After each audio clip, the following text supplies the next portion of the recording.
शामिल करते हैं खानेवाल से, जहां अल हफीज मॉडल मिडिल स्कूल खालिक आबाद में रिजल्ट डे और चिल्ड्रन शो के हवाला से तकरीब का एहतमाम किया गया।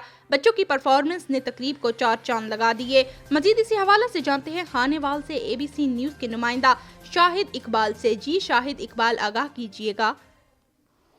खानेवाल अल हफीज मॉडल मिडिल स्कूल खलकाबाद में रिजल्ट डे और चिल्ड्रन शो की दिलकश तकरीब मुनक्किद हुई। ये दिन न सिर्फ कामयाबियों का जश्न था बल्कि बच्चों की पोशीदा सलाहियतों को सामने लाने के लिए शानदार मौका भी था। तकरीब का आगाज तिलावत कुरान पाक से हुआ, जिसके बाद हमदो नात की खूबसूरत आवाजों ने दिलों को मुनव्वर कर दिया। अल हफीज मॉडल मिडिल स्कूल की होनहार तालबा अनुशा अल्ताफ ने इंसानियत के मौजू पर खूबसूरत अंदाज में तकरीर की। जिसने फिरौन हामान को देखा, ये वो इंसान है जिसने फाके करबला पर रवा खून इब्ने अली को देखा। ये वो इंसान है जिसने नरेंद्र मोदी जैसे शैतानों को देखा।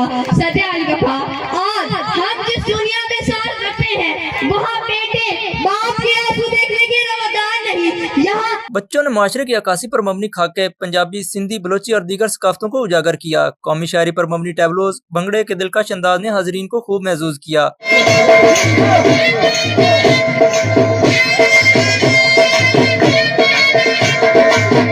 बच्चों की हर परफॉर्मेंस एक कहानी सुना रही थी। तकरीब में डिसेंट स्कूल सिस्टम, रमान स्कूल सिस्टम के स्टाफ, बच्चों के वालिदैन, सहाफ़ी हज़रात, सियासी और समाजी शख्सियात ने शिरकत की। तकरीब के मेहमान खुसूसी डॉक्टर नासिर कियानी, कर्नल शाहिद महमूद कियानी, हामिद हुसैन अज़मी, चौधरी जासऊ और दीगर मुअज़्ज़िज़ शख्सियात ने पोजीशन होल्डर बच्चों में इनामात तकसीम किए। अल हफीज मॉडल मिडिल स्कूल की ये तकरीब सिर्फ नताइज की नहीं बल्कि उम्मीद, हौसले और मुस्तकबिल के रोशन ख्वाबों की कहानी थी। कैमरामैन टीम के साथ शाहिद इकबाल, ABC न्यूज़, खानेवाल।